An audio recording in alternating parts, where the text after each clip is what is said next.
Salut à tous, bienvenue sur le podcast de l'Arena MMA. Aujourd'hui, on débriefe Max Holloway contre Arnold Allen, une guerre de 5 rounds, magnifique combat. Et on est avec le chessmaster Alex Morgan pour débriefer ce combat.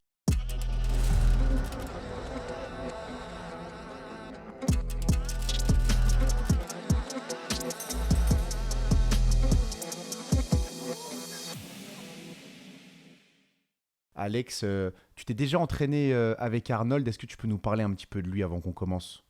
Le gars, il est bon, le gars, il s'entraîne fort. Puis c'est ça, non, que d'éloges à dire sur ce gars-là. Un class boy.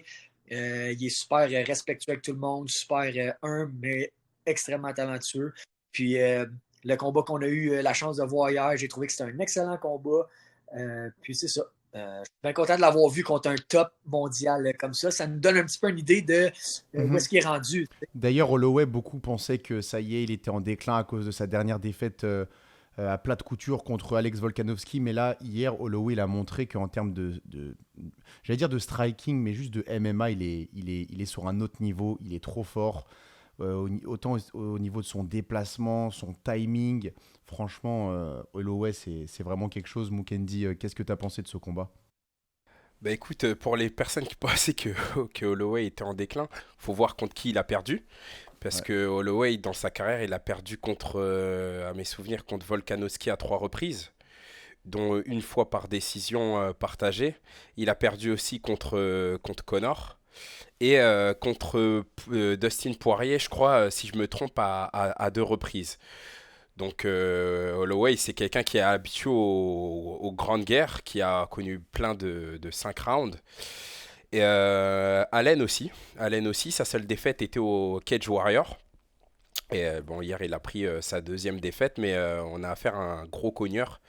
Et j'ai aimé sa prestation. Franchement, le combat était super intéressant.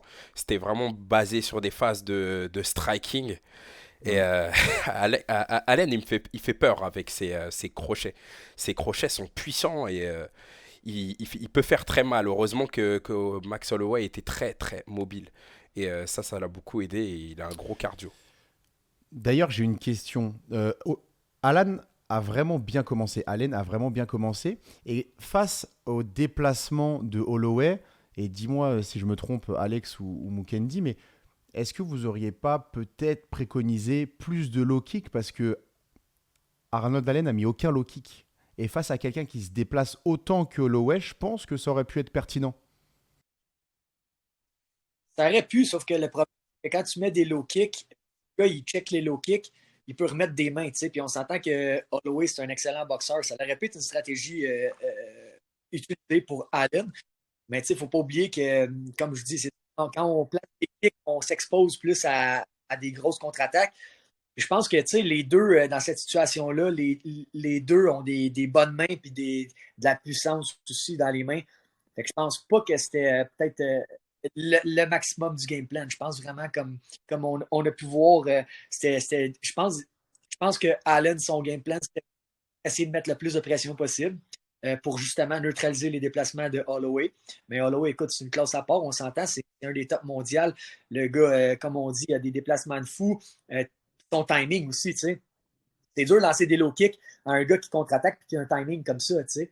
On s'entend, même sans lancer de low kick, Arnold, Holloway a réussi quand même à le toucher avec des bonnes shots rapides. Puis, tu sais, hier, on voyait que Holloway, il avait des mains rapides aussi. Tu sais, il était timé, il était là.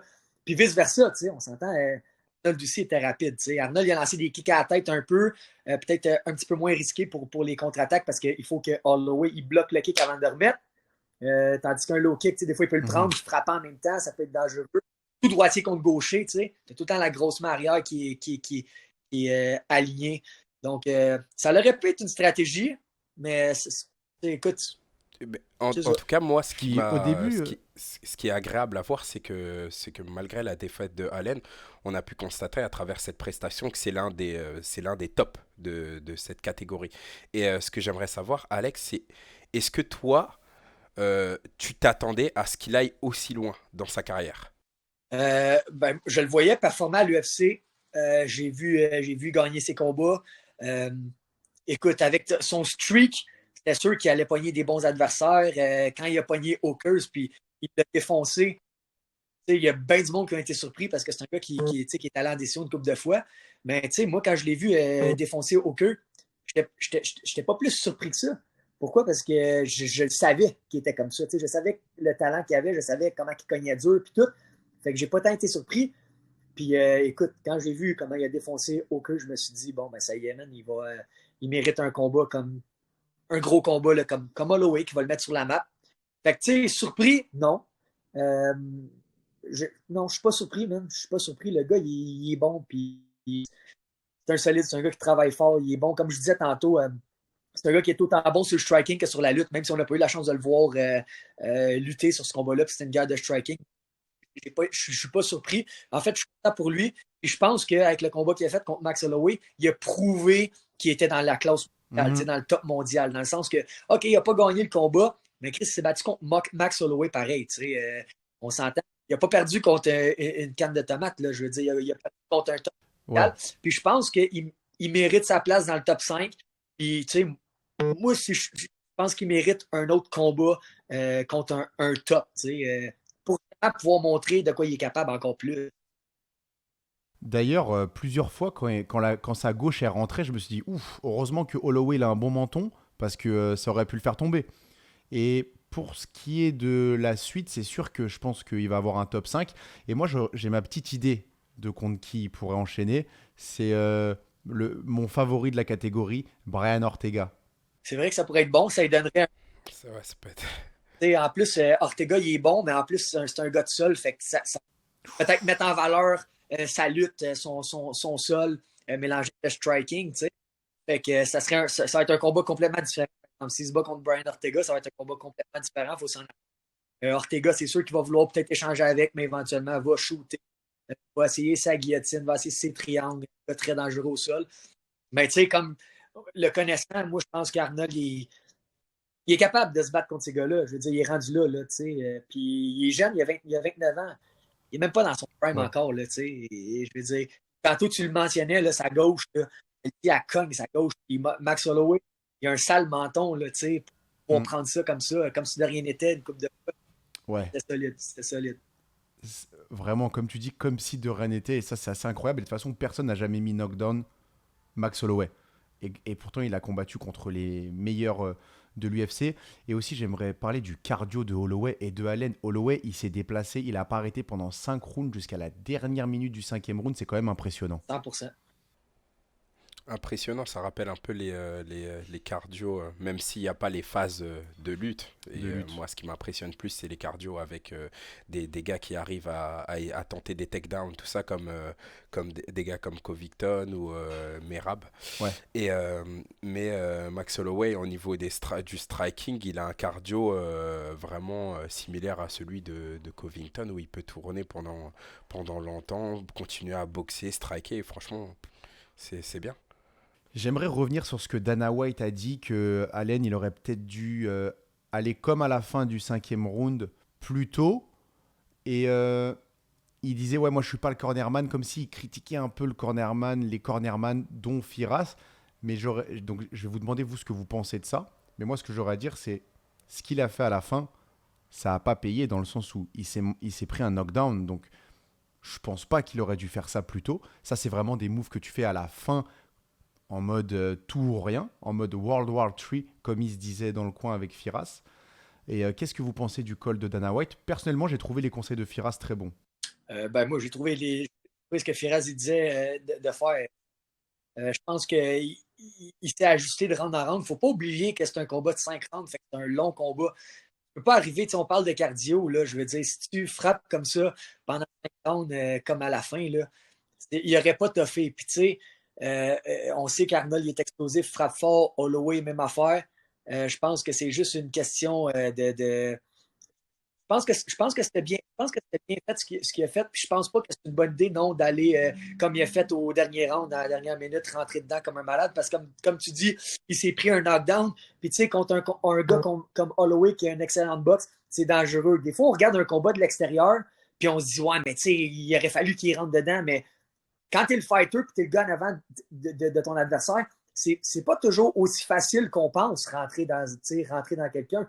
Mhm. on s'expose pareil à des contre-attaques. Puis tu sais, en MMA, avec des petits gants à ce niveau-là, une erreur, ça ne pardonne pas. Fait que je pense que Arnold, il a juste pas voulu faire d'erreur, mais moi, je l'ai trouvé quand même assez agressif. Je trouve qu'il a mis beaucoup de pression. Je Oui, trouve pas que c'est un combat plat, tu sais. Fait que je trouve un petit peu ça bizarre comme call de dire que c'est les hommes de coin, il aurait dû lui dire de pousser plus ou whatever.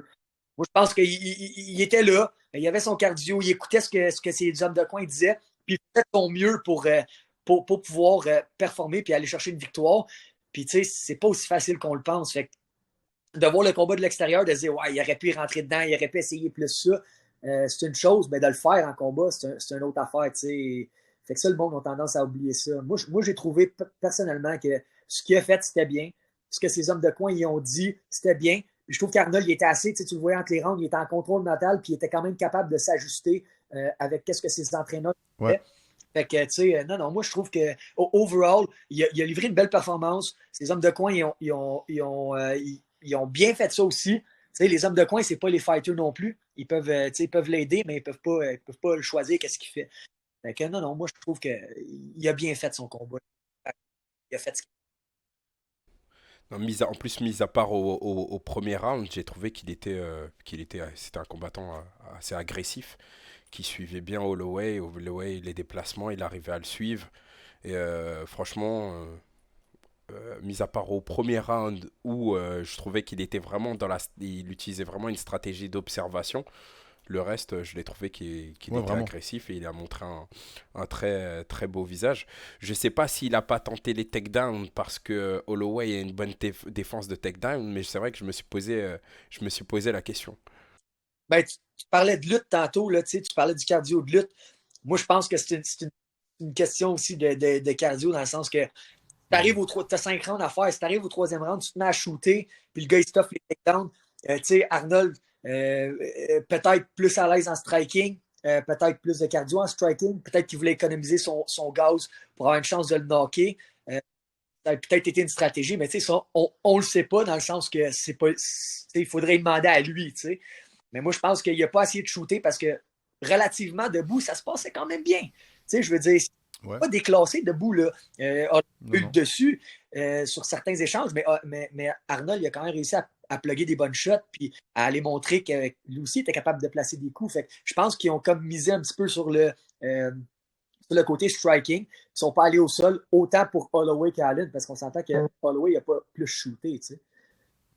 Absolument. Maintenant, j'ai une dernière petite question. Autant pour Mukendi si tu es un homme de coin, autant pour Alex Morgan si jamais dans un monde où tu devais descendre plus à 135, tu devais te battre contre Holloway, quelle stratégie t'adopterais? Moi, ça, tu parles? Ouais. Ben, c'est à 145, c'est à mon poids, là. Ah ouais, c'est 145, ouais. Bah ouais. 145. Euh, quelle stratégie j'avais? Écoute, tu m'en poses une bonne, là. Mais tu sais, c'est dur à dire. Tu sais, quelle stratégie j'utiliserais? Honnêtement, je suis un striker, probablement, j'essaierais de striker avec. Tu sais, probablement la meilleure affaire qu'Arnold, essayer de mettre de la pression. Mais comme je dis, tu sais, c'est bien beau mettre de la pression, mais tu peux pas tout le temps mettre de la pression si le gars il contre-attaque. Tu sais, fait que c'est dur à dire vite comme ça. Mais tu sais, évidemment, si tu es un gars comme Volkanovski qui est un grappler, j'essaierais de l'amener à terre. Tu sais, Holloway, on s'entend qu'il est vraiment bon debout. Donc, l'idéal, ce serait de l'amener à terre dans sa faiblesse, qui n'est pas une faiblesse parce que le gars, il est excellent partout. Là. Mais à ce niveau-là, là, les game plans, c'est important, mais en même temps, tu peux te préparer pour un game plan quelconque pendant 2 mois, tu arrives au combat, puis c'est complètement différent. Il faut que tu sois capable de t'ajuster. C'est ça le plus important, je pense, dans les sports des arts martiaux mixtes, c'est d'être capable de t'ajuster en temps réel avec ce qui se passe. T'sais. Fait qu'un game plan, c'est dur à dire. Je pense que Arnold il a fait un bon game plan en mettant de la pression, justement pour essayer de couper les angles de la cage pour empêcher un petit peu la mobilité de Max Holloway. Mais comme on dit, Max Holloway est tellement rapide avec ses mains, tellement timé, réussit à toucher quand même la cible, à esquiver les coups de Mhm. pouce, là, tu sais. Euh, qu'est-ce que c'est ça? Je sais pas, Mouka, toi, qu'est-ce que t'en penses? Ben, en toute sincérité, moi, je sais, tu sais, quand je voyais les deux noms, Max Holloway et Allen, je savais pas à quoi m'attendre. comme style de combat. J'avoue que je pensais qu'il y aurait un peu plus de phases de lutte dans ce combat. Là, on a assisté quand même à une belle performance niveau striking. Allen, il est rentré dedans, il essayait de suivre Max Holloway. Holloway qui a utilisé la stratégie des comptes et qui a un plus gros volume, des mains assez rapides. Le combat était... c'est ce qu'on veut voir, franchement. Moi, j'aurais vraiment tendance à dire des low kicks, même si c'est risqué, parce que si tu nullifies son déplacement, c'est plus le même Holloway en face de toi. Non, mais oublie pas gaucher contre droitier. Hein, tu sais, les low C'est vrai. kicks de la cuisse, là, c'est plus Ouais. kick à l'extérieur. C'est plus difficile. Oups, excusez-moi. Le chemin est plus long. Le chemin est plus long. Plus long. Des fois, c'est plus difficile aussi, tu sais, dans le sens que tu frappes à l'intérieur de la cuisse. Je trouve que c'est pas le même. Je trouve que l'ouverture n'est pas la même que l'extérieur de la cuisse. Puis en même temps, Ouais. il a essayé de kicker, mais il l'a pogné direct dans les gosses au début. Là, Oui. Fait Ouais. que c'est quand même touché, surtout que le gars il est mobile, tu lances un kick, puis il déplace, bang, tu le pognes dans les gosses. Tu ne veux pas trop faire exprès. Puis s'il aurait voulu frapper à l'extérieur de la cuisse, ben, il faut qu'il utilise sa jambe avant, right? Fait que, Mhm. c'est un peu moins puissant que le kick arrière. Fait que contre un gaucher, c'est plus difficile. Quand on se bat contre un gaucher, en tout cas, moi, personnellement, j'ai plus tendance à vouloir kicker au corps ou à la tête, pour être un peu plus loin. Peut-être c'était pas dans le game plan, mais peut-être qu'il n'a pas trop kické à cause de ça. T'sais. Si le gars il se met tout le temps à checker les kicks, je trouve que bloquer un kick à l'intérieur de la cuisse, c'est pas mal plus facile qu'à l'extérieur, personnellement. Je sais pas. C'est mon opinion personnelle là-dessus. Parfait. Pour finir sur cette analyse, qu'est-ce qui se passe à l'Ex-Morgan? Prochain combat? Qu'est-ce qu'on peut s'attendre là? Parle-nous un peu de ce qui se trame. OK, pour l'instant, j'ai rien qui est d'officiel. Là. C'est sûr qu'il y a l'UFC qui s'en vient à Vancouver le 10 juin. Je pense personnellement que ça fait longtemps que je suis rendu là. Je pense que j'aimerais ça avoir ma chance. Je ne sais pas si ça va se passer, mais écoute, moi, vous le savez, là, je suis tout le temps au gym du lundi au dimanche. Fait que, je vais être prête pour n'importe quelle opportunité. C'est sûr que rendu où ce que je suis, quasiment 20 combats pro, j'aimerais ça me battre dans une organisation majeure. Mais écoute, je continue de m'entraîner. J'ai mon agent qui est l'agence Rubis qui est là-dessus, qui regarde un petit peu c'est quoi qui peut se tramer pour moi. Puis je me tiens prêt. Je me tiens prêt pour toute éventualité. Je suis un gars qui va prendre une opportunité et non un combat juste pour combattre. Je suis rendu prendre une opportunité qui peut me faire avancer dans ma carrière. Puis c'est ça. Fait qu'on on va bien voir qu'est-ce qui va se passer dans le mois à venir, mais je veux me battre bientôt. Là, je veux rester actif cette année. J'aimerais ça faire au moins 3 combats. Je n'ai un de fait. Puis on n'est même pas la moitié de l'année. Donc vous allez me revoir bientôt combattre, ça c'est sûr. Avec grand plaisir. Merci beaucoup d'avoir fait ce débrief avec nous. Merci Mukendi. Si vous faites partie, les auditeurs, de ceux qui sont encore parmi nous à ce moment-là de la vidéo, j'espère que vous êtes abonnés. Si vous ne l'êtes pas, abonnez-vous s'il vous plaît, ça nous aide énormément. Likez, commentez, partagez, c'est d'une grande aide. Merci les gars. Merci les boys.